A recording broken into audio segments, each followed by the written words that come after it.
जय हिंद। आप सभी का स्वागत है। आज के इस वीडियो में हम चर्चा करने वाले हैं आईसीटी का इम्पॉर्टेंट टॉपिक मेमोरी। तो चलते हैं, बात करते हैं मेमोरी यूनिट से। दो तरह के यूजीसी एनटीए में प्रश्न पूछे जाते हैं। अगर आप लोग यूजीसी एनटीए पेपर 1 की तैयारी कर रहे हैं, एग्जाम अगर आप देना चाहते हैं फ्यूचर में, तो ये टॉपिक आपके लिए काफी इंपॉर्टेंट है। अदर एग्जाम में भी इस टॉपिक से क्वेश्चन बनते हैं।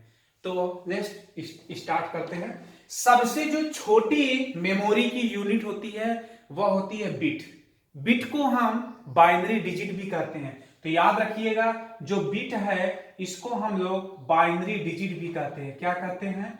बाइनरी डिजिट भी कहते हैं। सिंपल सा एक छोटा सा प्रश्न कभी कभी पूछ लिया जाता है कि कंप्यूटर की सबसे जो छोटी इकाई है वो क्या है? बिट है। और बिट का फुल फॉर्म भी पूछ सकता है, तो ये है बाइनरी डिजिट।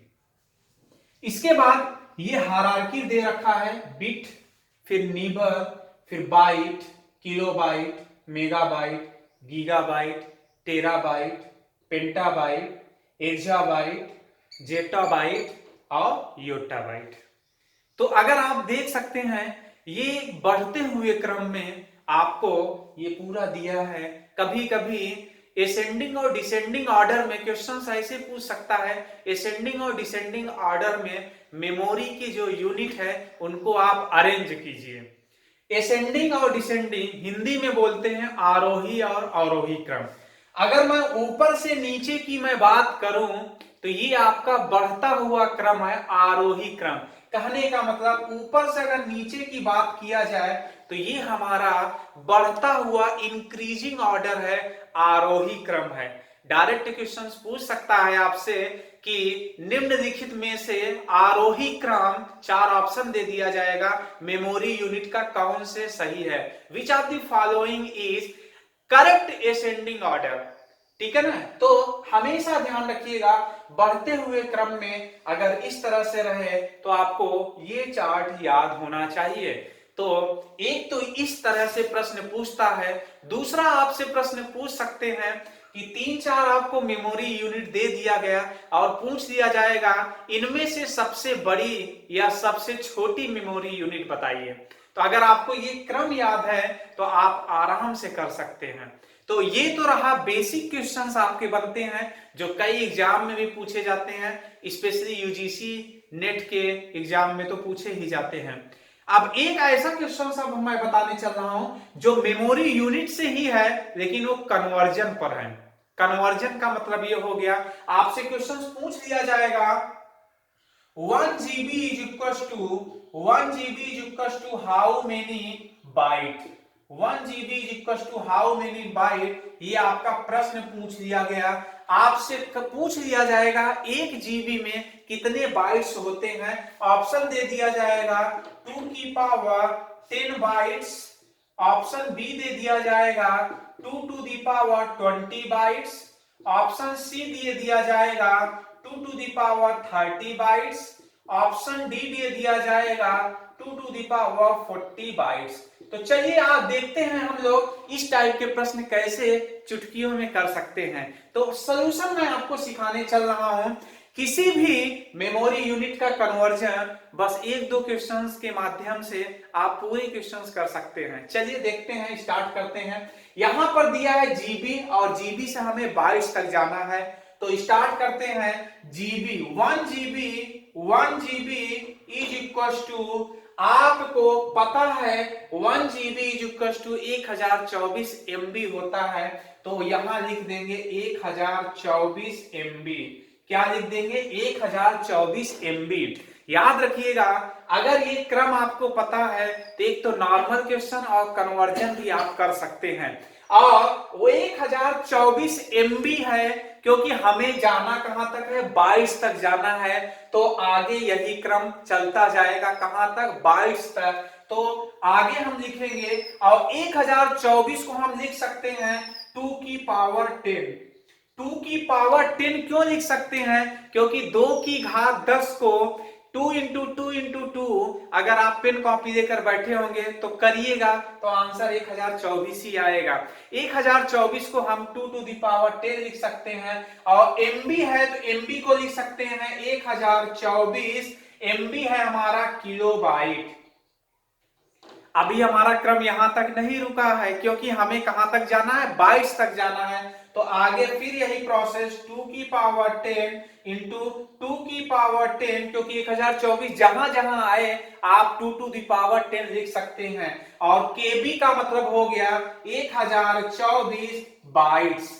बस यहीं तक आपको रुक जाना है, यहीं तक आपको रुक जाना है। क्यों? क्योंकि आपसे बाइट्स तक पूछा गया है और बाइट्स तक पूछा गया है तो हम शुरू किए थे जीबी से, बाइट्स तक पहुंचाए। अब इसको हम सॉल्व कर देंगे तो ये हो जाएगा 2⁻10 × 2⁻10 × 2⁻10 बाइट्स। ये मैं एक एक स्टेप करके बता दे रहा हूं और इसके बाद अभी मैं, आप बने रहिएगा इस वीडियो में क्योंकि अभी मैं ट्रिक भी बताऊंगा कि आप देखते ही चार्ट के माध्यम से डायरेक्ट आंसर निकाल सकते हैं। तो ये हो गया 2⁻10 2⁻10 2⁻10 तो 2⁻30 बाइट्स, ये आपका फाइनल आंसर हो गया। क्यों ऐसा? क्योंकि रूल मैथमेटिक्स का यहां पर लगा है कि अगर बेस सेम रहे तो इसकी जो पावर होती है जुड़ जाती है, दो यहां भी, दो यहां भी, दो यहां भी, तो इसकी पावर घात जिसको कहते हैं वो 10 10 20 10 30 हो गया। तो आंसर आपका आ गया सी। सी इज द करेक्ट आंसर। तो आप देख सकते हैं कि किस तरह से मैंने एक नॉर्मल क्वेश्चन लिया और उसका आंसर का पूरा प्रोसेस मैंने बता दिया। अभी मैंने आपसे कहा ट्रिक की मैं बात करता हूं, तो ट्रिक की मैं बात करता हूं तो यहां पर आप देख लेंगे दूसरा प्रोसेस ट्रिक, जिसको इस टेबल के माध्यम से आपका आंसर आ जाएगा। कैसे आएगा यहां पर देखते हैं। आपसे पूछा गया है जीबी से बाइट्स तक। जीबी से ध्यान से देखिए, बिल्कुल एकदम टेबल में जीबी देखिए कहां है और बाइट्स कहां है।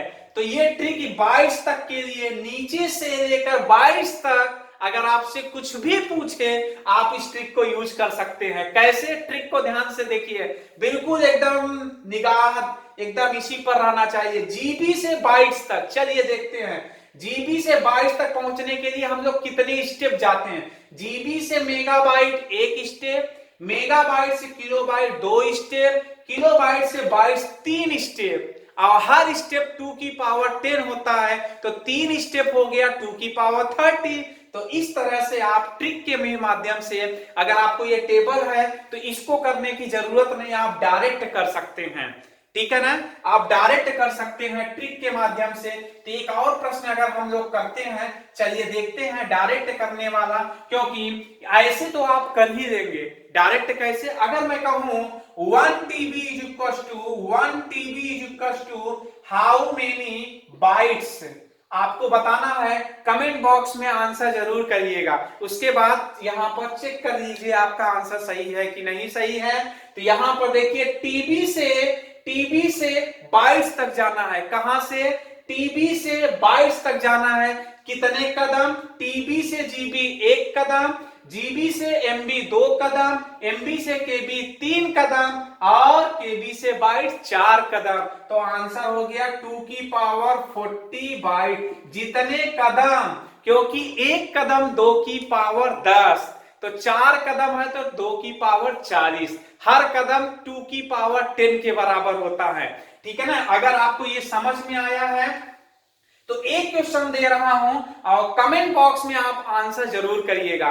तो मैं आपको क्वेश्चन पूछ रहा हूं 1 PB = आपको बताना है how many KB. 1 KB = how many KB, आपको आंसर बताना है कमेंट बॉक्स में। आपको आंसर बताना है कमेंट बॉक्स में, आपको आंसर बताना है और मैं सबका कमेंट बॉक्स में आंसर चेक करूंगा और रिप्लाई करूंगा कि आपका सही है या नहीं सही है। अगर आपको ये वीडियो पसंद आती है तो जरूर इस वीडियो को शेयर करिएगा और अगर आपको लगता है कि इस चैनल के माध्यम से आपके एग्जाम में कुछ बेनिफिट होने वाला है तो शेयर जरूर करिएगा। साथ ही साथ सब्सक्राइब भी कर सकते हैं। सब्सक्राइब करने से ये होगा कि आगे की मेरी सारी वीडियो आपको पता चलता रहेगा। वीडियो को देखने के लिए तहे दिल से शुक्रिया, धन्यवाद। Thank you so much.